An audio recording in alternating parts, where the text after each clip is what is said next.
கண்ணியத்திற்கும் பெருமதிப்பிற்கும் உரிய சகோதர சகோதரிகளே, நண்பர்களே, மாணவர்களே, அடுத்த தமிழ்நாட்டின் அரசியலை தீர்மானிக்கும் ஜென்சி சக்தியை சார்ந்த இளைஞர்களே,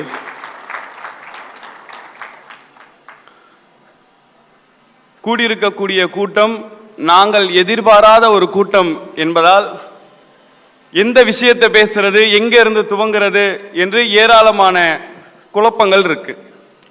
இருந்தாலும் எனக்கு வழங்கப்பட்டிருக்கக்கூடிய தலைப்பு சமூக வலைதளத்தில் களமாடுவோம்.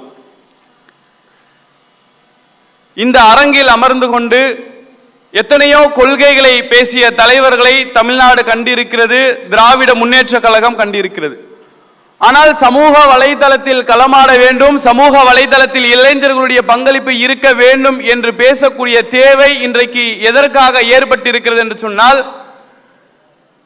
இன்றைக்கு ஆட்சி செய்யக்கூடியவர்கள், அரசாங்கம் நடத்தக்கூடியவர்கள் களத்திலே செயல்பட்டார்கள் என்று சொன்னால் அவர்களை எதிர்கொள்ளக்கூடிய ஒற்றை கட்சியாக இன்றைக்கு தமிழ்நாட்டிலே எதிர்கட்சியாக இருக்கக்கூடிய திமுக இருக்கும் என்பதிலே எந்த விதமான மாற்று கருத்தும் இல்லை.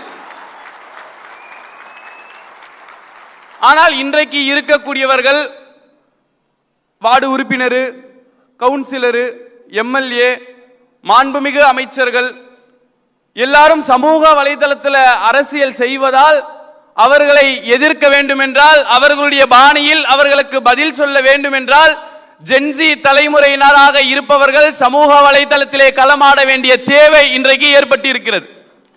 ஏனென்று சொன்னால், தமிழ்நாட்டு அரசியலை எடுத்துக்கொள்ளுங்கள், திமுகவினுடைய அரசியல் என்று கூட பேச வேண்டாம், தமிழ்நாட்டினுடைய அரசியலை எடுத்துக்கொண்டால் முழுக்க முழுக்க அரசியல் பேசக்கூடிய இடமாக டீ கடைகள் இருந்தது.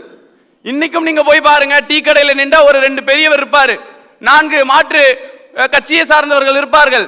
எங்க தலைவர் இந்த திட்டத்தை கொண்டு வந்தாரு, எங்க மக்களுக்காக இந்த திட்டத்தை இவர் செஞ்சிருக்கிறாரு, இதனால மக்கள் பயன்பெறுகிறார்கள். இல்ல இல்ல, அந்த தலைவர் செய்யற திட்டம் சரியில்லை, இவங்களால ஆட்சி செய்ய முடியாது என்று சொல்லி அரசியல் பேசக்கூடிய இடமாக டீ கடைகள் இருந்து கொண்டிருந்தது. ஆனா ஜென்சி தலைமுறையினர் டீ கடைக்கு போறது கிடையாது, அங்க பேசக்கூடிய அரசியலிலே நம்மை நாம் ஈடுபடுத்திக் கொள்வதும் கிடையாது என்பதால் நாம் செய்த மிகப்பெரிய பிழை இன்றைக்கு யார் யாரோ நம்மை ஆட்சி செய்யக்கூடிய இடத்திற்கு தள்ளப்பட்டு இருக்கிறோம். யாரோ கேள்வி கேட்பார்கள், அரசாங்கத்தை எதிர்த்து எதிர்கட்சிகள் கேள்வி கேட்க வேண்டும் என்ற அவசியம் எல்லாம் கிடையாது. வாக்களித்ததின் அடிப்படையிலே, அவர்களை தேர்வு செய்ததின் அடிப்படையிலே எந்த வாக்குறுதிகளை செய்து ஆட்சி அமைத்தார்களோ அதை எதிர்த்து கேள்வி கேட்கக்கூடிய ஒவ்வொரு விஷயமும் இன்றைக்கு இளைஞர்களிடத்தில், குறிப்பாக ஜென்சி இடத்தில் வழங்கப்பட்டிருக்கிறது. சில பேர் பேசுறத பார்க்கிறோம், எந்த அளவுக்கு தெரியுமா? ஜென்சி டிஎம்கேன்னு ஒரு மீட்டிங் நடத்துறாங்க. இது டிஎம்கே உடைய மீட்டிங்கே கிடையாது, திமுகவால் ஏற்பாடு செய்யப்பட்ட நிகழ்ச்சி கிடையாது. திமுகவினுடைய அடிப்படை உறுப்பினர் கார்டு கூட என்னிடத்தில் கிடையாது. ஆனா நிகழ்ச்சி நடத்த போறோம், ஜென்சின்னு பேர் வச்ச உடனே நமக்கு வரக்கூடிய விமர்சனம் என்ன தெரியுமா? ஜென்சியா, திமுக 75 ஆண்டு காலத்திற்கு மேலாக கட்சி நடத்துது, 100 ஆண்டு காலத்தை கடந்த தலைவர்கள் இருக்கிறார்கள், அங்க எங்க ஜென்சி இருக்கிறார்கள்? ஜென்சி என்றால் அது எங்க கட்சியில தான் இருக்கிறாங்கன்னு ஜென்சிக்கு மொத்தமா குத்தகை எடுத்து ஒரு கட்சி வச்சுக்கிட்டு இருக்கு. அந்த கட்சியினுடைய தோழர்களுக்கு சொல்கிறோம், அந்த கட்சியினுடைய நண்பர்களுக்கு சொல்கிறோம், இங்கு திரும்பி பாருங்கள், எந்த முதியவரும் இல்லாமல் ஜென்சி படை இன்றைக்கு தமிழ்நாட்டை காப்பதற்காக ஒரு அணியிலே திரண்டிருக்கிறது.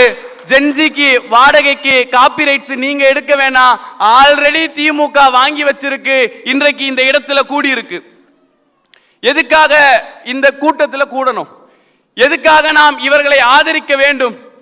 இந்த கூட்டத்தை பொறுத்த வரைக்கும் பல பேர் எங்ககிட்ட சொன்ன விஷயம் என்ன தெரியுமா? இதை இப்போ நடத்துனதுக்கு எலெக்ஷனுக்கு முன்னாடி நடத்தியிருந்தா கொஞ்சம் நம்ம வெற்றி பெற்று இருப்போம்ல அப்படின்னு கேட்டாங்க. உள்ளபடி சொல்ல வேண்டும் என்றால், எலெக்ஷனுக்கு முன்னாடி நடத்தியிருந்தா இந்த கூட்டம் வந்திருக்காது. ஏன்? இங்க கூடியிருக்கக்கூடிய ஒவ்வொரு தோழர்களுடைய உணர்வு என்ன தெரியுமா? கலைஞரால் படித்தவன் நான், கலைஞருடைய திட்டத்தால் உயர்ந்தவன் நான். இன்றைக்கு நான் இருக்கக்கூடிய ஐடி துறையிலிருந்து ஐஏஎஸ் ஆக இருக்கக்கூடிய பணி வரைக்கும் இந்த திராவிட முன்னேற்ற கழகம் கொடுத்தது. நான் என் பணியை செய்யாம போயிட்டேன்.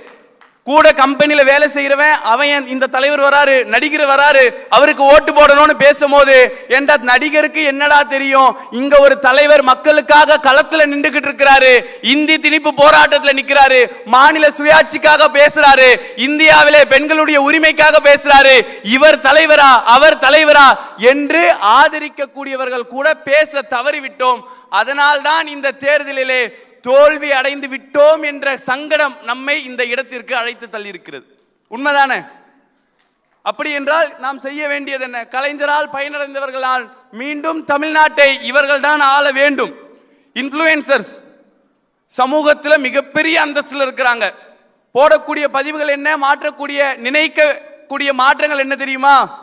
ஒரு முதலமைச்சர் வந்திருக்கிறார், தனது இருக்கையில் இருக்கக்கூடிய துண்டை கூட அகற்றுகிறார் என்றால் எப்பேற்பட்ட மாற்றத்தை இந்த அரசாங்கம் செய்திருக்கிறது. முதலமைச்சர் செல்கிறார், அவர் மக்களுக்கு இடையூறு ஏற்படுத்தக்கூடாது என்பதற்காக தனி பாதையை வகுத்திருக்கிறார். எவ்வளவு பெரிய மாற்றம் தெரியுமா? எது மாற்றம்?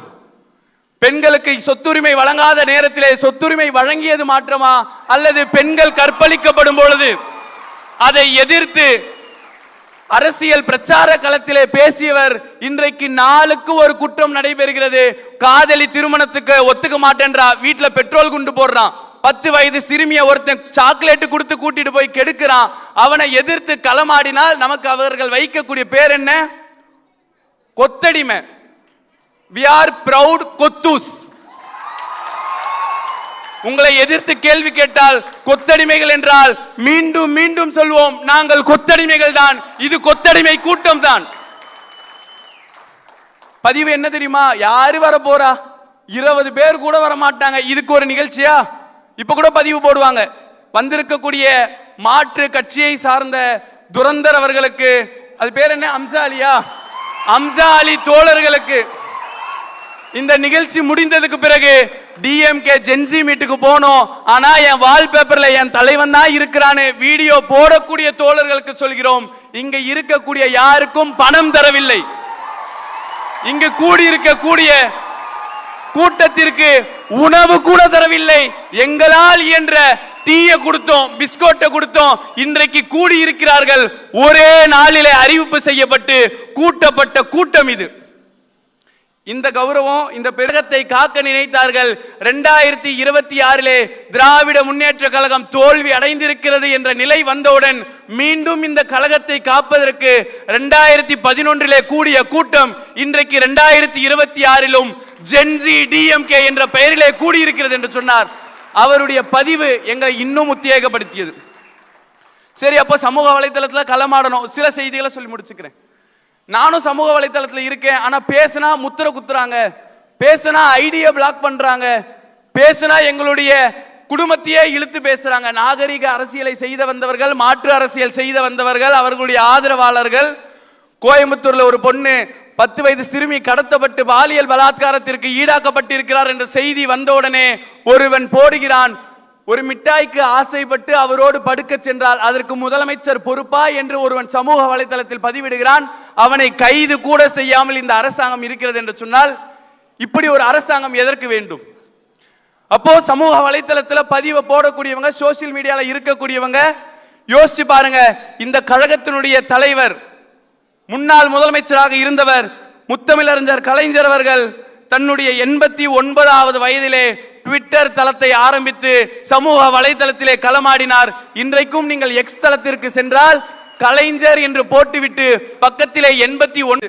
எல்லாரும் சொன்ன செய்தி என்ன தெரியுமா? தோத்ததுக்கு அப்புறம் எதுக்குடா கூட்டத்தை போறீங்க, கூட்டத்தை போட்டு என்ன ஒப்பாரி வைக்க போறீங்களா அப்படின்னு கேட்டாங்க. இதோ இவங்களோட அரசியல் எப்படி இருக்குன்னா, ஆட்சி அமைக்கிறது தான் அரசியல் நினைக்கிறாங்க. திமுக ஆட்சியில் இருந்தால் தலைவர்களே, திமுக தோல்வி அடைந்தவுடன் மீண்டும் சொல்கிறார்கள் திமுகவால் இனி காலூன்ற முடியாது என்று. இந்த ஜென்சி தலைமுறை இருக்கும் வரைக்கும், பகுத்தறிவு மன்னவர்கள் இருக்கும் வரைக்கும் தொடர்ச்சியாக அரசியலை பேசுவோம். சமூக வலைத்தளத்தில் அவர்களுக்கு எதிராக களம் காணுவோம். வரக்கூடிய நாட்களிலாவது குறைந்தபட்சம் சமூக வலைதளங்களில் அரசியலை பேசுங்கள். அவர்கள் வைக்கக்கூடிய ஒவ்வொரு வாதத்திற்கும் பதில் உரை ஆற்றுங்கள் என்று கூறி நிறைவு செய்கிறேன். நன்றி. நன்றி யாசர் அவர்களுக்கு.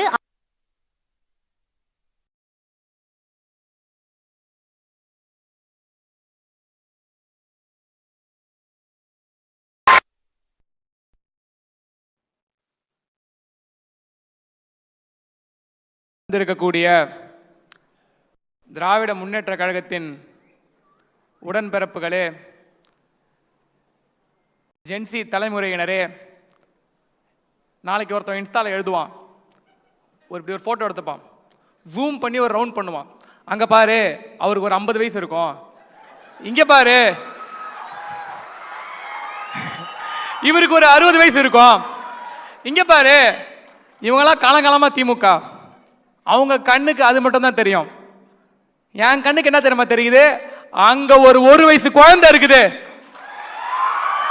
மன்றத்தில் ஒரு கிளாஸ் எடுத்து கண்ணில் போட்டுட்டு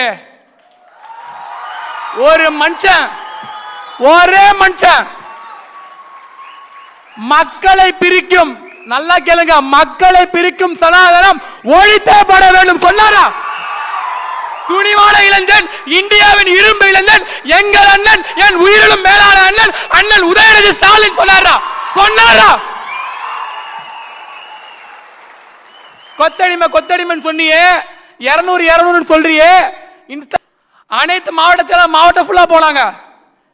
குறிப்பா திமுக இருக்கக்கூடிய இளைஞர்கள் கூட உழைச்சாங்க. ஆனா முடிவு எதிர்பார்க்காதது. மே 4 ரிசல்ட் வருது. காலையில நல்லா இருந்துச்சு, போக போக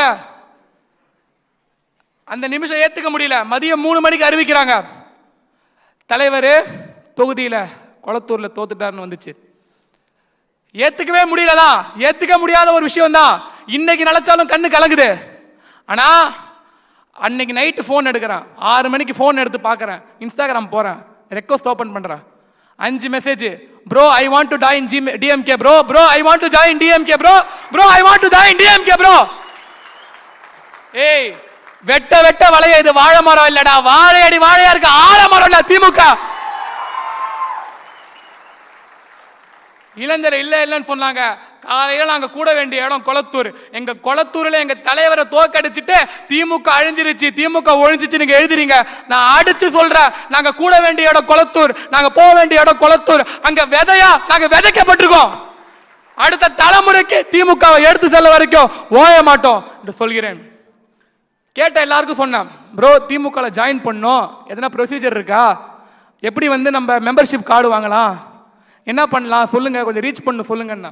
நான் சொன்னேன், 50 முழக்கத்தையும் அண்ணாவையும் கலைஞரையும் தலைவரையும் நீ உள்வாங்கிக்கோ, அந்த கருத்தியல தெளிவாரு, அந்த கொள்கையில தெளிவாரு. நீனும் ஒரு திமுக சொல்லுவீங்களா? நான் சொல்றதை அப்படியே ரிப்பீட் பண்ணுங்க.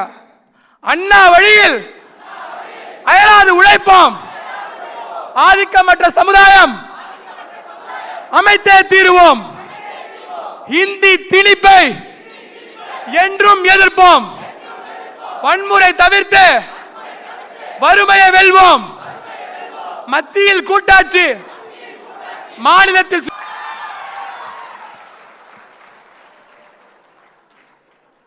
அன்பு உடன்பிறப்புகளே, உங்கள் அனைவருக்கும் கும்பிடுறசாமி கும்பிடுறசாமி கும்பிடுறசாமி என்கின்ற அடிமைத்தனத்தை எதிர்த்து நமஸ்காரம் என்று சொல்லும் இவர்களின் சமஸ்கிருத திணிப்புக்கு எதிராக தன்மானமிக்க சுயமரியாதை கொண்ட பெரியார் கற்றுக் கொடுத்த வணக்கம் வணக்கம் வணக்கம் என்று சொல்லி மானத்தமிழனாக உரையை தொடங்குகிறேன். உடன்பிறப்புகளே வணக்கம். உடன்பிறப்புகளே உங்களைத்தான், எனக்கு கொடுத்த தலைப்பாது தான். இதை சொன்ன உடனே ஊப்பியா, நமக்குள்ளே ஒரு குற்ற உணர்ச்சி வரும். அது என்னடா ஊப்பி? நிறைய பேர் இது ஜிபே ஊப்பே அந்த மாதிரி நினைச்சிட்டு இருக்காங்க. ஊப்பினா உடன்பிறப்பு. இதுவே பாதி ஆச்சரியங்களுக்கு தெரியாது. அப்ப ஊப்பினா உடன்பிறப்பு. அந்த உடன்பிறப்புகள் வந்த வரலாறு தெரியுமா? அவன் கடந்து வந்த பாதை தெரியுமா? இன்னைக்கு எல்லாம் சொல்றாங்க நம்ம உடன்பிறப்புகள் பெருமையா சொல்லுங்க. அக்கௌண்ட்ல 200 ரூபாய் உழுதுன்றாங்க. 200 ரூபாய் உழுதா நமக்கு? இல்ல 200 ரூபாய்க்காக பேசுறோமா? இல்ல. நம்மள டாக்டரா, இன்ஜினியரா, ஏதோ ஒரு யூகேல, ஏதோ ஒரு நாடுல 2 லட்சம் 3 லட்சம் 10 லட்சம் வரைக்கும் வேலை பார்த்துட்டு இருக்கோம்ல. 200க்காக பேசல. நாங்க சம்பாதிக்கிற ஒவ்வொரு காசும், நாங்க சாப்பிடுற ஒவ்வொரு வாய் சாப்பாட்டுலயும் ஏதோ ஒரு விதத்துல இந்த கழகத்துடைய உதவி இருக்கு. அந்த உதவிக்காக தான் நாங்க நிக்கிறோம். தான் இன்னைக்கு இவ்வளவு பேர் நிக்கிறோம். உங்களுக்கு ஒரே ஒரு கதை சொல்லிட்டு நண்பர்களே, ஒன்னே ஒண்ணுதான். எமர்ஜென்சி காலகட்டத்தில் அப்ப கொள்கையா இல்ல ஆட்சியான்ற ஒரு கேள்வி வருது. இன்னைக்கும் அதுதான். அன்னைக்கு இருக்கக்கூடிய காங்கிரஸ், நான் சொல்றது அன்னைக்கு காங்கிரஸ், யாரும் தப்பா எடுத்துக்க வேணாம். அப்ப அந்த காங்கிரஸ் கிட்ட கேட்கறாங்க, நீங்க கொள்கை எடுத்துக்கிறீங்களா இல்லைன்னா ஆட்சியை தக்க வச்சுக்கிறீங்களா? கொள்கை தான் முக்கியம்னு சொல்லிட்டு அன்னைக்கு எமர்ஜென்சியை எதிர்த்தார் கலைஞர். ஆமா, அன்னைக்கு நாங்க தோக்கடிக்கப்பட்டோம், ஆட்சி கவிழுது. 10,000 ஒரே நாள்ல 10,000 இதே உடன்பிறப்புகளை அன்னைக்கு கைது பண்ணாங்க, சிறையில வச்சு அடிச்சாங்க. கொஞ்சம் கூட யாருமே கொள்கை தவறலையே. ஆனா எங்களுக்கு என்னன்னா, இந்த எங்க உடன்பிறப்புகள் பரவாயில்ல, அவங்க எங்களுக்காக கஷ்டப்படுறாங்க, வீட்டுல உங்க பசியால வாடுவாங்கல்ல. குடும்ப நல நிதின்னு சொல்லிட்டு கலைஞர் ஒவ்வொருவர்கிட்ட இருந்தும் 200 ரூபாய் வசூலிச்சாரு. அது அந்த கஷ்டப்படக்கூடிய அந்த வீடுகளுக்கு, அந்த தொண்டர்களுடைய வீடுக்கு 200 ரூபாய் கொடுத்தாருன்றதா வரலாறு. அதுதான் 200 ரூபாய் ஊப்பியே. இப்ப சொல்வீங்களா, பெருமையா சொல்வீங்களா, நம்மள யாரு 200 ரூபாய் ஊப்பி தான். இந்த மாநிலத்துடைய பிரச்சனை வரும்போது, மாநில சுயாட்சிக்கு ஒரு பிரச்சனை வரும்போது, எங்க மேல நேரு அவர்கள் இங்க இந்திய கொண்டு வரும்போது அன்னைக்கு கடிதம் எழுதுறாரு. இல்ல ஆங்கிலம் இந்தின்னு 2 மொழி இருக்குன்னு சொல்லிட்டு நேரு கடிதம் எழுதுறாரு. அப்பையும் நம்ம எதிர்கட்சி தான். இங்க 69% இடஒதுக்கீட ஒழிக்கலாம்னு சொல்லிட்டு அன்னைக்கு நீதிமன்றம் போட்டுச்சு. அப்பையும் நம்ம எதிர்கட்சி தான். இப்படி தமிழ்நாட்டுக்கு கஷ்ட காலகட்டம் வரும்போது திமுக எதிர்கட்சி தான். ஆனா தமிழ்நாட்டுடைய வரலாற்றை எழுதுற இடத்துல எதிர்கட்சியா இருந்தாலும் திமுக தாண்டா இருக்கும். அதனாலதான் சொல்றோம், இங்க உடன்பிறப்புகளா இருக்கிறது அவ்வளவு சாதாரணம் இல்ல. அப்ப நம்ம என்ன பண்ணணும், நமக்குள்ள இருக்கிற சின்ன சின்ன குற்ற உணர்ச்சியை முதல்ல தூக்கி போடுங்க. நம்மளாம் ஒண்ணு இல்ல, பெண்ணிய அடிமைத்தனத்தை பத்தி ஒருத்த பேசிட்டு இருப்பான், பெண்களை கொச்சையா திட்டிட்டு இருப்பான். ஏன்டா திட்டுறன்னு சொல்லிட்டு கமெண்ட்ல போய் கேட்போம், நீ 200 ரூபாய் ஊப்பி அதனால தான் அப்படி பேசுற அப்படின்வான். ஓ, அப்ப பெண்களுக்கு சப்போர்ட் பண்ணா 200 ரூபாய் ஊப்பியா, சரி ஓகே. சாதியை பத்தி ஒருத்த பேசிட்டு இருப்பான், அவனை போய் நம்ம ஏதாவது திட்டுவோம், நீ 200 ரூபாய் ஊப்பி அதனால தான் இப்படி பேசிட்டு இருக்கேன்வா. அப்ப நம்ம எதிரிகளுக்கும் தெரியும், சாதிக்கு எதிராக, மதத்திற்கு எதிராக, பெண்ணிய அடிமைத்தனத்துக்கு எதிராக யாராவது ஒருத்தன் பேசும்போது அவங்களை ஒருத்தன் எதிர்ப்பா, அவன் 200 ரூபாய் ஊப்பியா தான் இருப்பான்னு நம்ம எதிரிக்கும் தெரியும். அப்ப இந்த குற்ற உணர்ச்சிகள் எதுவுமே இல்லாம ஒருவேளை முரண் இருக்கலாம். இதே திமுக கூட உங்களுக்கு ஒரு முரண் இருக்கலாம். இங்க 2 பெரியாரிஸ்ட் ஒரே இடத்துல உட்கார்ந்து விட்டா கூட சண்டை போடுவாங்க. அப்ப நமக்குள்ள 1000 முரண்கள் இருக்கலாம். ஆனா தமிழ்நாட்டை நடிப்பு மோகம் ஆள வேண்டுமா இல்ல கொள்கை ஆள வேண்டுமான்றதா கேள்வி. அண்ணாதுரை தான் தமிழ்நாட்டை ஆள்கிறார். முத்துவேல் கருணாநிதி ஸ்டாலின் என்கின்ற எங்களுடைய தலைவர் தான் தமிழ்நாட்டை ஆள்கிறார். கலைஞர் தான் எங்கள் தமிழ்நாட்டை ஆள்கிறார். இது ஸ்டேட்மெண்ட். எந்த தலைவர் வந்தாலும், எத்தனை பேர் மாறினாலும், இந்த இருக்கக்கூடிய பதவிகள் மாறும், எல்லாம் மாறும். ஆனா ரூல் செட் பண்ற இடத்துல எப்பவுமே திமுக காரங்க தான் இருப்பாங்க. அப்ப நம்ம 200 ரூபாய் ஊப்பி தான். அந்த நம்பிக்கையோட இருங்க. மாற்றம்ன்றது நம்ம கிட்ட இருந்தே தொடங்கட்டும். முடிஞ்ச அளவுக்கு சோசியல் மீடியால நம்ம களமாடுவோம். யார் யாரோ வரலாறே இல்லாதவங்களா வரலாறு பேசும்போது வரலாற்றை வச்சிட்டு இருக்க நம்ம பேசாம இருந்தா அது பெரிய தப்பு மக்களே. வரலாறு இருக்கு, இனிமேட்டு பேசுவோம், மீண்டும் வருவோம். நன்றி, வணக்கம்.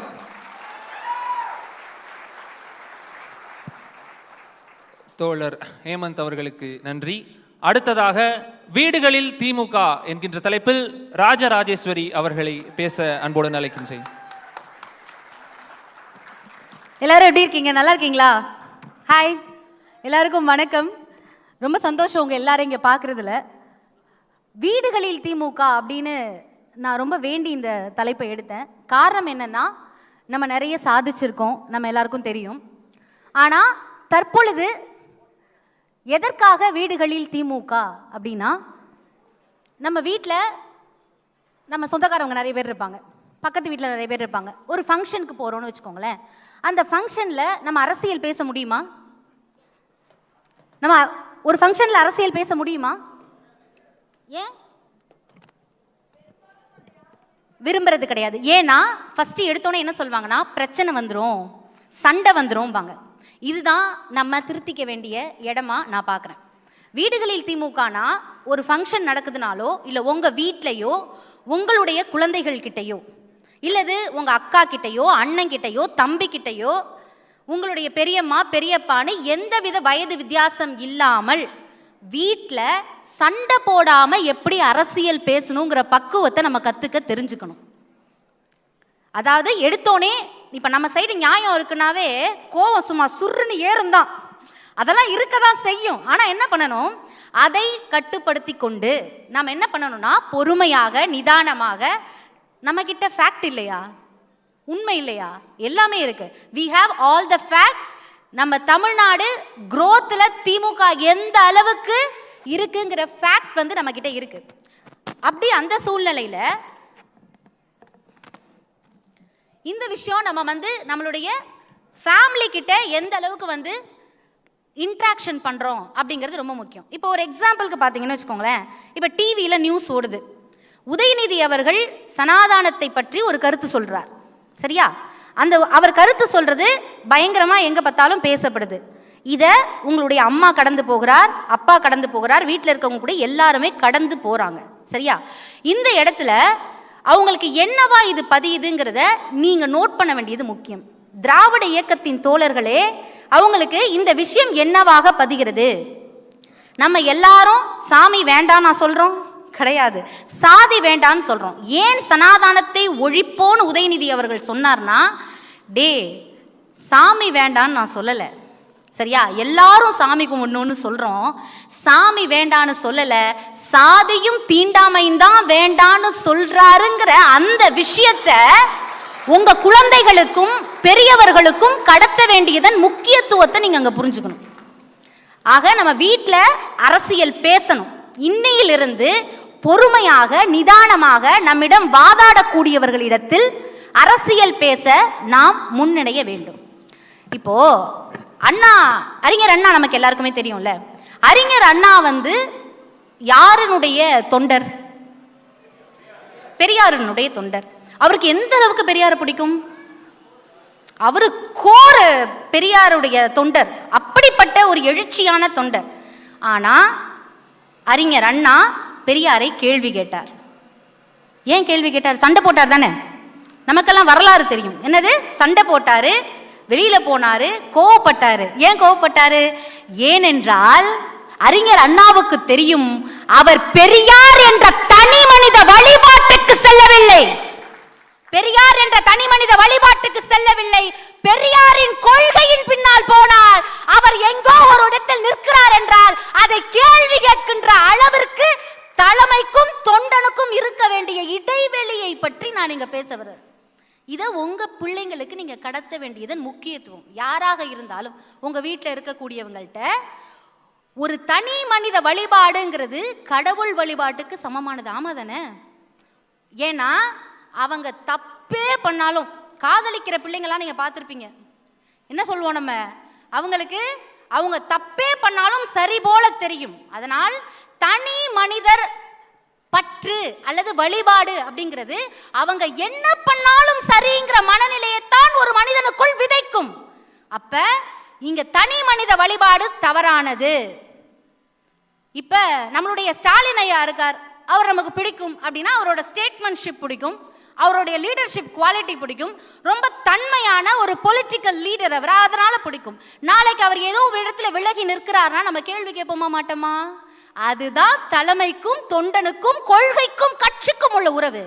இப்படியாக தெளிவாக நம் வீட்டில் உரையாட வேண்டிய நேரம் இது அப்படிங்கிறத நம்ம புரிஞ்சுக்கணும். உங்க வீட்டில் அம்மா அப்பா எல்லாத்தையும் ஃபோன் இருக்கும், ஆமா தானே? நம்ம எல்லாருக்கிட்டையுமே ஃபோன் இருக்கு.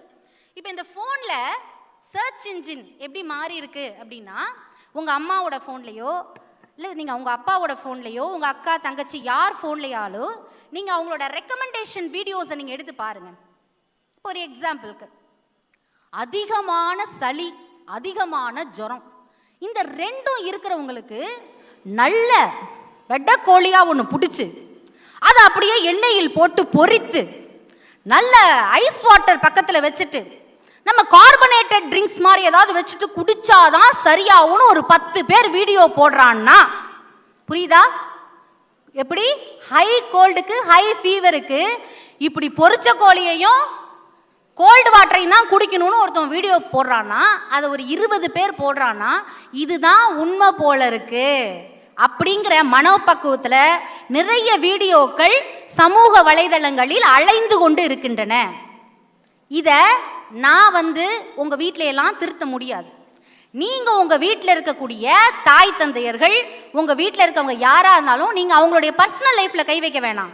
ஆனால் அவங்க என்ன மாதிரியான வீடியோக்களை பார்க்குறாங்க, எமோஷன் டிலூஷன்னுபாங்க. அதாவது ஃபேக்டை தாண்டி இதுதான் சரின்னு இருக்கும்ல ஒரு ஃபேக்ட், அதை தாண்டி இமோஷனல் டிலூஷனா எமோஷனலாக பேசணும். அதாவது எப்படின்னா, சாந்தா என்ன தான் நீ மேலிருந்து அந்த அதல பாலாத்தில் இருக்கும் கூடிய அந்த கிணத்தில் குதிக்கிறாயா அப்படின்னு ரொம்ப எமோஷனலா கேட்டா, இதோ வருகிறேன், தலைகீழாகவே குதிக்கிறேன். சரி, புரிகிறதா?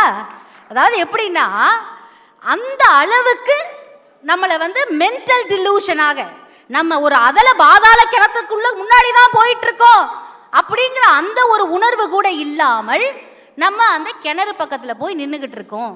அப்ப திராவிட சமுதாயத்தில் திராவிட இயக்க சிந்தனைகள், பெரியாரிஸ்ட் அரசியலில் ஈடுபாடு கொண்ட, சரியாக அரசியலை கவனிக்கக்கூடிய தமிழ்நாட்டில் இருக்கக்கூடிய இளைஞர்கள், மாணவர்கள், பெரியவர்கள், சிறியவர்கள் என அனைவரும் உங்க போன்லையும் உங்க வீட்டில் இருக்கவங்களுடைய போன்லையும் ரெக்கமெண்டட் வீடியோ சர்ச் இன்ஜின் எப்படி ஒர்க் ஆகுது அப்படின்னு பார்த்து அவங்க பார்க்குற விஷயங்கள் என்னென்னு சரி செய்ய வேண்டிய கடமை யாருக்கு இருக்கு?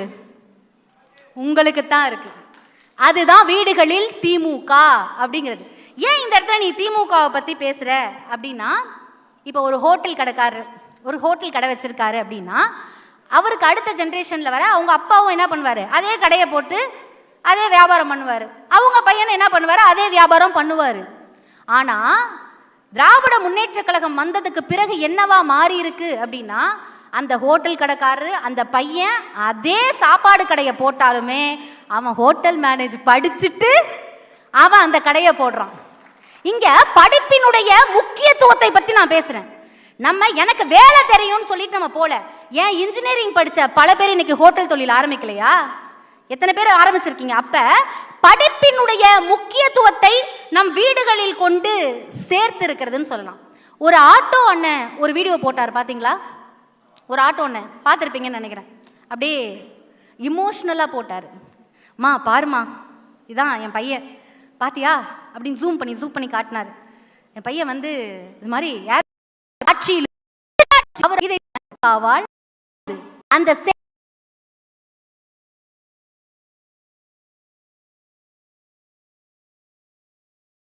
பழகல்ல.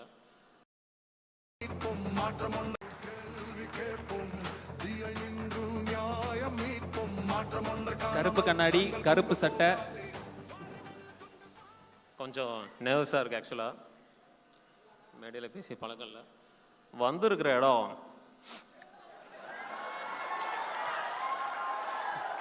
சூப்பருங்கண்ணா, பட்டைய கிளப்பலாம் போல இருக்கு. It's a huge honor for me to be here standing in front of such a wonderful, lovely audience, and it's a great privilege in front of chief guest and such a wonderful Gen Z kids ன்னு சொல்லலாம், இல்லை வாக்காளர்கள் சொல்லலாம், எல்லாரும் சொல்லலாம், என்ன வேணாலும் சொல்லலாம் நண்பா. இந்த யார் சொன்னதுன்னு தெரில, இந்த உசு பெற்றவங்கிட்ட உம்முனும் கடுப்பேற்றவங்கிட்ட கம்முன்னு இருந்தா வாழ்க்கை ஜம்முன்னு இருக்குமா. என் அண்ணன் சொன்னது. So thank you so much. Ariyappan பையன் அன்பானந்தம், மை செல்ஃப் இன்ட்ரடியூஸ் பண்ணிக்கிறேன். எனக்கு கொடுத்துருக்க டாபிக் என்னன்னா, திமுக மீண்டு வருமா? தோல்வியை சந்திரிச்சிருச்சு, ஓகே, வருமா? அப்படியா அப்பா, ஓகே. ஸோ திமுக மீண்டு வருமா நீங்கள் எங்ககிட்ட வேற கொடுத்துட்டாங்க. என்னப்பா பேசுறது, நான் வேற காரில் உட்காந்துட்டு வீடியோ போடுறேன், நம்ம கிட்ட இப்படி கொடுத்துட்டாங்க, ஒரு பயம் எடுத்துருச்சு. பட் இருந்தாலும் திமுக 1976 மிசா சட்டத்தில் யார் உள்ள போனாங்கன்னு தெரியுங்களா? நம்ம தலைவர் முத்துவேல் கருணாநிதி ஸ்டாலின் என்னும் நான் மிசால கைது செய்யறதுக்காக அவருடைய வீட்டுக்கு போறாங்க. கலைஞர் இருக்காரு, ஏதாப்பா ஏதோ பாடிட்டு இருக்கீங்க கேட்குறாரு குறை அந்த குரல்ல. உங்க பையனை அரெஸ்ட் பண்ண வந்திருக்கேன். ஏய், என் பையன் ஓடி ஒளிகிற பூனை இல்லடா, தமிழ்நாட்டை காக்க வந்த சிங்கண்டா என் தலைவன், நீங்க தைரியமா போங்க, என் பையனை நானே அனுப்பிச்சுடுறேன்னு சொல்லி மிசா சட்டத்தில் கைது செஞ்சாங்க. ஒரு வருஷம். அந்த இடைப்பட்ட காலத்தில் கிட்டத்தட்ட 13 வருஷம் எம்ஜிஆர் அவர்கள் ஆட்சி அதிகாரத்தில் இருந்தாங்க. எம்ஜிஆர் அவர்கள் ஆட்சி அதிகாரத்தில் இருக்காங்க, ஓகே. ஏடிஎம்கேல இருக்கிறவங்க மற்ற எதிர்கட்சியில் இருக்கிறவங்களாம் அவ்வளோதான்டா திமுக காலி காலி காலி அப்படின்னாங்க. ஆனா எதிர்கட்சியில் இருக்கிறப்போ திமுக உள்ளாட்சி தேர்தலில் வெற்றி பெற்றது மட்டும் இல்லாம நாடாளுமன்ற தேர்தலில் வெற்றி பெற்றது இல்லாம எதிர்கட்சினா எப்படி வேலை செய்யணும்னு எம்ஜிஆர் அவர்களே அவருடைய கட்சிக்காரர்களுக்கு வந்து அட்வைஸ் பண்ண அந்த அளவுக்கு தரமா வந்து வேலை செஞ்சு 13 வருஷத்துக்கு அப்புறம் திமுக மீண்டும் அரியாசனில் வந்து அமர்றாங்க. என்னடா திமுக மீண்டும் வந்துருச்சு தானே, மீண்டும் வந்துருச்சு எப்படா அப்படின்னு பார்க்குறோம். 1991ஆம் ஆண்டு ராஜீவ்காந்தி அவர்கள் இறந்துட்டாரு, முன்னாள் பிரதமராக இருக்கக்கூடியவர் இறந்துட்டாரு. யாரும் எதிர்பார்க்கல. அந்த கொலைப்பழியை தூக்கி திமுக மேல போட்டாங்க. ஏன்னா இதுக்கு எப்படா திமுக காரணம், திமுக மேல போட்டாங்க. அன்னைக்கு 1991 திமுக வந்து பாத்தீங்கன்னா 2 தொகுதி தான் வந்து ஜெயிச்சாங்க, கம்ப்ளீட் வாஷ் அவுட்.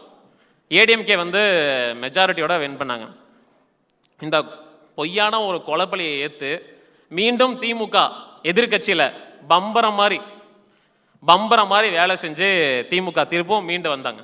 1996ஆம் ஆண்டு மீண்டும் வெற்றி பெற்றாங்க. திருப்பும் மாத்தி உங்களுக்கு தெரியுமே, திமுக வெற்றி பெற்றனா திருப்பி ஏடிஎம்கே, திருப்பி டிஎம்கே.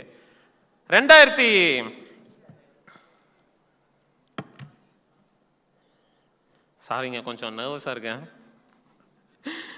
2006 2011 திமுக வந்து மைனாரிட்டி கவர்மெண்ட் சொல்லிட்டு ரொம்ப இலக்கணமா பேசிட்டாங்க. ஆனா திமுக வெற்றி பெற்றுச்சு.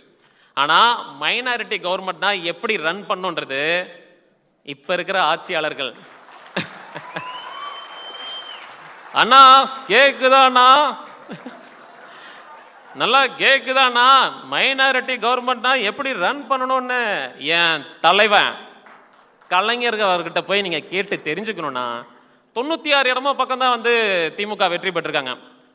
கூட்டாட்சி கொடுக்கல, கொள்கையில ஸ்ட்ராங்கா இருந்தோம். மத்தியில கூட்டாட்சி, மாநில சுயாட்சியில கூட்டணி தலைவர்கள்லாம் வந்து அரவணைச்சு எப்படி ஆட்சி ரன் பண்ணி முடிக்கணும் 5 வருஷம், அது கலைஞர் அவர்கள் ஒரு எடுத்துக்காட்டுல திமுக மீண்டு வந்தது. மீண்டும் 2011 திமுக வந்துட்டு பாத்தீங்கன்னா மிகப்பெரிய ஒரு சரிவு. 2011 எதிர்கட்சி கூட வரல. ஆனா எதிர்கட்சி வரல, நம்மளுடைய தலைவர் எம்.கே. ஸ்டாலின் ஐயா அவர்கள் வந்துட்டு சோர்ந்து போனாரா? நீங்க சொல்லுங்க, சோர்ந்து போனாரா? ஒரு அருமையான மக்கள் சந்திப்பு ஒன்று நடத்தினாரு. நமக்கு நாமே தமிழ்நாடு முழுக்க பம்பர மாதிரி சுத்தி தெரிஞ்சிட்டு இருந்தார். யாருக்காகனா மக்களுக்காக. பயங்கரமான ஒரு கடுமையான ஒரு ஹார்ட் ஒர்க் பண்ணாரு. 2016 வந்துட்டு அவருடைய உழைப்புக்கு, அவர் சக்திக்கு மீறி உழைச்சாரு. எதிர்கட்சி தலைவரா வந்தாரு. எதிர்கட்சி தலைவர் வந்தது மட்டும் இல்லாம அவ்வளவுதான்டா திமுக அவ்வளவுதான் காலி, ஸ்டாலின் சாருடைய ஜாதகத்தெல்லாம் எடுத்துட்டு போயிட்டாங்க. எதிரில் இருக்கிறவங்க யாருன்னு உங்களுக்கே தெரியும். எடுத்துட்டு போயிட்டு இங்க பாருப்பா அவர்கள்லாம் வந்து சிஎம் ஆறதுக்கெல்லாம் கட்டத்திலே இல்லை, நான் போய் ஜோசிகாரனை பார்த்துட்டேன். அவரு கூட போய் பார்த்துருக்க மாட்டாரு, அவங்க வீட்டில் கூட போய் பார்த்துருக்க மாட்டாங்க. அதான் இங்க பாரு அவர் தான் சிஎம்லாம் ஆகவே மாட்டார், அரசியல் விட்டே நான் போயிடுறேன் அப்படிலாம் சொன்னாங்க. 2021 முத்துவேல், கருணாநிதி, ஸ்டாலின் என்னும் நான் தலையை இப்படி தூக்குறப்போ தமிழ்நாடையே தலை நிமிர்த்தி வச்சாரு. இப்படி சொல்லி இப்படி தலையை தூக்குறப்போ தமிழ்நாடே தலை நிமிர்த்தி வச்சாரு. 2021 அவரே வந்து சொல்றாரு, அடடா ஜெயிச்சிட்டாங்களே, எப்படிப்பா ஜெயிச்சாங்க? உடனே பிரஸ் எல்லாம் வந்து கேட்குறாங்க, சார் இந்த மாதிரி ஜெயிச்சிட்டார் சார், என்ன சார் நினைக்கிறீங்க? நீங்க அவரை பத்தி நீங்க தப்பா நினைச்சிட்டீங்க. Stalin is more dangerous than Kalaignar. Yes of course Stalin is more dangerous than Kalaignar. Proof பண்ணாரு. நான் முதல்வன் திட்டம், தமிழ் முதல்வன் திட்டம், எண்ணுயிர் காக்கம் 48, மகளிர் விடியல் பயணம், மகளிர் உரிமை தொகை, தோழி விடுதி திட்டம், இந்த மாதிரி பல்வேறு திட்டங்கள் 40 லட்சம் பேருக்கு வேலை வாய்ப்பு, பல்வேறு திட்டங்களை கொடுத்து ஒரு அரியாசனில் வந்து வச்சிருந்தார். பட் இன்னைக்கு கால சூழ்நிலை நமக்கு ஃபேவரா அமையல. 2026 ஒரு இழப்பு தான், ஒத்துக்கிறேன். ஆனா திமுக முடங்கிருமா? மீண்டு வராதா? மீண்டு வருமா வராதுங்களா? திமுக தோத்து போனதுக்கு அப்புறம் தான் இங்க பதுங்கி இருக்கிற செல்ல குட்டிகள்லாம் வந்துட்டு வெளியில வருவாங்க. ஏய் காப்பாத்த நான் வருவேன்டா, யாரா சொன்னது திமுக அழிஞ்சு போகும்னு? அப்படி வந்த ஒவ்வொரு அரசு மரத்த ஆலமரத்தோட வேர் தான் நீங்கள். ஜெயிக்க வைப்பீங்களா? 2027 இல்லனா 8 இவங்களுக்கு பயப்படுறாங்க உள்ளாட்சி தேர்தல் நடத்த. ஏன்னா திருவள்ளூர் தொகுதிக்கு போனா எப்பா என் எம்எல்ஏ யாருப்பா அவர் பேர் என்னப்பான்னு கேட்டாங்க. அப்படின்னா ஏன் அப்படி கேட்டாங்க தெரியுங்களா? Early success is a scam actually. ஆனா ஸ்டாலின் சார் அப்படி கிடையாது. சட்டமன்ற உறுப்பினர், மேயர், அமைச்சர், எதிர்கட்சி தலைவர், இடைப்பட்ட காலத்துல தோல்வி அடைஞ்சிருக்காரு. அதுக்கப்புறம் தான் முதலமைச்சரா இருக்காரு. 2 வருஷத்துக்கு முன்னாடி கட்சியை ஆரம்பிப்பாங்களா, அண்ணா வணக்கங்கண்ணா வணக்கங்கண்ணா வாங்கண்ணா அப்படின்னு சொல்லுவாங்களாமா. அப்புறம் முதலமைச்சர் பதவியில் போய் உக்காந்துட்டானா ஓகேண்ணா ஓட்டு போட்டு ஜெயிக்க வச்சிட்டானா. உள்ளாட்சி தேர்தலில் யாருன்னா வேட்பாளருங்கண்ணா அப்படின்னு கேட்டிங்கன்னா எம்எல்ஏக்கே யார் அடையாளம் தெரியல. இல்லை உள்ளாட்சி தேர்தலில் எப்படி? உள்ளாட்சி தேர்தலில் திமுக அடைகிற வெற்றியை பார்த்து இன்னைக்கு இருக்கிற கூட்டத்தை பார்த்தே இன்னைக்கு அல்லு சில்லுகள்லாம் வேற சேதறிட்டு இருப்பாங்க. ஸோ மிகப்பெரிய ஒரு எழுச்சியும் வெற்றியும் அடையுறது மாற்று கருத்து கிடையாது. 2029 நாடாளுமன்ற எலெக்ஷன்ல ஏன் அதுக்கு இன்னும் ஒரு 4-5 மாசம் வெயிட் பண்ணுங்க.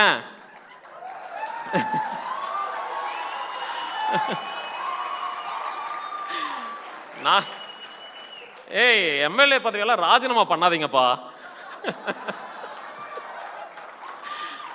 ஏன்பா போற போக்குல பார்த்தா முதலமைச்சர் அண்ணா யாருன்னு இப்ப தெரியல. ஏன்னா A2 அல்லு அர்ஜுன் இல்லைங்க, சாரி ஆதவ அர்ஜுனா இல்லைங்க, அவரும் முதலமைச்சரா இல்ல அண்ணன் முதலமைச்சரா யாருன்னு தெரியல. ஏன்னா அந்த கட்சியில போய் ஜாயின் பண்றவங்க எல்லாம் வந்துட்டு அண்ணனை பாக்குறாங்களோ இல்லையோ, அண்ணனோட நிழலா இருக்குன்ற முதலமைச்சரா இருக்கக்கூடிய ஆதவ அர்ஜுனா தான் போய் பாக்குறாங்க. அப்பன்னா ஏதோ நடக்குது. கட்சி போட்டு கீழே ஏதோ இப்படி கை கொடுத்துட்டு இருப்பாங்கன்னு நினைக்கிறேன். ஏதோ அண்டர் கிரவுண்ட் டீலிங், அது என்னன்னு தெரியல. சோ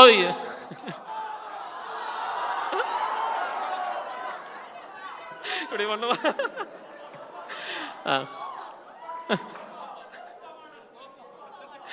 சோஃபாவை அமுச்சு விட்டாங்க.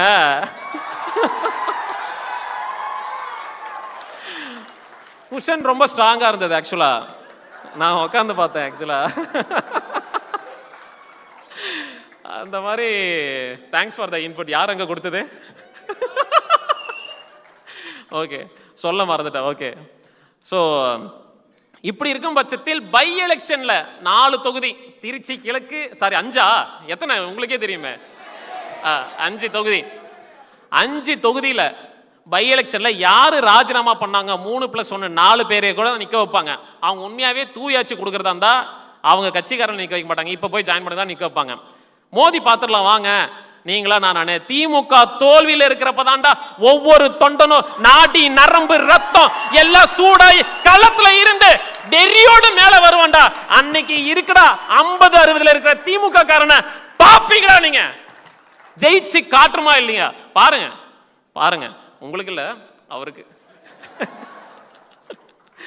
சோ இப்படி கஷ்ட சூழ்நிலையெல்லாம் வந்து திமுக மீண்டு மீண்டு வந்திருக்கு. ஸோ அதனால தான் இந்த டாபிக் எனக்கு கொடுத்துருக்காங்க. மீண்டு வருவோம், மீண்டும் வருவோம். அப்படி கஷ்டப்பட்டு மீண்டு மீண்டு வந்திருக்கிற திமுகவை வருங்காலகட்டத்தில் ஜென்சி வாக்காளர்களாக நீங்கள் கண்டிப்பாக ஓட்டு போட்டு ஜெயிக்க வச்சு, திமுகவுக்கு இவ்வளோ ஒரு கஷ்ட சூழ்நிலை வந்துருச்சேன்னு சொல்லிட்டு உங்களுக்குள்ளார இருக்கிற அந்த வெறி, உங்களுக்குள்ளார இருக்க அந்த கொள்கை கோட்பாடு, இந்த கண்ணியத்தோடு நீங்கள் இருக்கீங்க. கண்டிப்பாக இந்த கூட்டத்தை பார்க்குறப்போ நடக்கும்ன்ற நான் நம்புகிறேன். இந்த வாய்ப்பை கொடுத்த எங்களுடைய டீமுக்கும் ரொம்ப நன்றி. உங்க முன்னாடி நின்று பேசுற எனக்கு வாய்ப்பு கொடுத்த ரொம்ப நன்றி. எல்லாருக்கும் நன்றி நன்றி நன்றி. தேங்க்யூ.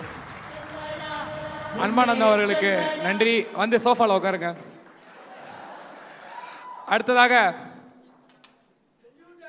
ஏஐ யுகத்தில் இன்றைய அரசியல், ஏஐ யுகத்தில் இன்றைய அரசியல் என்ற தலைப்புல சையத் பேச போறாரு.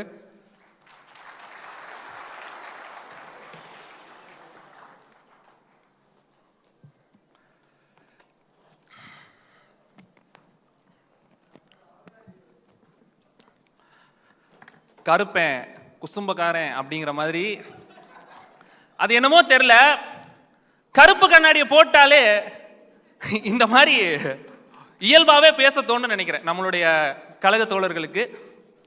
உங்க எல்லார்கிட்டையும் ஒரு கேள்வி, இங்க யாரெல்லாம் காலையில கண்ணு முழிச்ச உடனே பல்லு கூட விளங்கல. கண்ணு முழிச்சோன்ன ஃபோனை எடுத்து இன்ஸ்டாகிராம், ஃபேஸ்புக், வாட்ஸ்அப், யூடியூப் ஏதாவது ஒரு சோசியல் மீடியாவை கண்ணு முழிச்சோனே ஓப்பன் பண்ணிடுவேன் அப்படின்ற யாரெல்லாம் இங்கே இருக்கீங்க? கை தூக்குங்க, சும்மா கை தூக்குங்க. தப்பே இல்லை, நானும் கை தூக்குறேன். இங்கே இருக்க எல்லாரும் கை தூக்குவாங்க. ஏன்னா இன்னைக்கு இருக்கக்கூடிய சூழ்நிலை அப்படிதான் இருக்கு. இன்னைக்கு நமக்கு என்ன நிர்பந்தம் இருக்கு அப்படின்னா, இப்படி ஒரு சூழ்நிலை இருக்கிறனால தான் இன்னைக்கு அறிவாலயத்தில் உட்காந்து ஆர்டிபிஷியல் இன்டெலிஜென்ஸை பத்தி நம்ம பேசுறதுக்கு தள்ளப்பட்டிருக்கோம். அறிவாலயத்தில் உட்காந்து அல்காரிதம் பத்தி பேசுறதுக்கு நம்ம நிர்பந்திக்கப்பட்டிருக்கோம். என்னை பத்தி நான் சொல்லிடுறேன். என்னோட பேரு சையது முஷரஃப். என்னோட ஊர் வந்து திண்டுக்கல். இன்னைக்கு வந்துட்டு சென்னையில் ஒரு ஐடி கம்பெனியில் நான் ஒர்க் பண்ணிருக்கேன். இப்ப 2026 நான் இன்னைக்கு ஐடி கம்பெனியில் ஒர்க் பண்றேன் அப்படின்னா, அன்னைக்கு முத்தமிழறிஞர் கலைஞர் அவர்கள் கம்ப்யூட்டர் சயின்ஸ் அப்படின்ற ஒரு திட்டத்தை பாடத்திட்டத்தில் சேர்த்து ஐடி கம்பெனியை தமிழ்நாட்டுக்குள்ள முதல் கொண்டு வந்து சேர்த்த ஒரு உன்னதமான தலைவன். அந்த தலைவர் இருக்கிறனால தான் இன்னைக்கு நான் ஒரு சம்பளம், நல்ல சம்பளத்தோட ஒரு ஐடி கம்பெனியில் இன்னைக்கு வேலை பார்க்குறேன் அப்படின்னு சொன்னா, அந்த தலைவர் இல்லை அப்படின்னு சொன்னா நான் மட்டும் கிடையாது, என்ன மாதிரி யாருமே கிடையாது. இன்னைக்கு நான் முதல் தலைமுறை பட்டதாரி. 2026 என்னோட கல்லூரியில என் செட்ல படிச்ச கிட்டத்தட்ட 100 கணக்கான பேரு. அப்ப தமிழ்நாட்டில் எத்தனை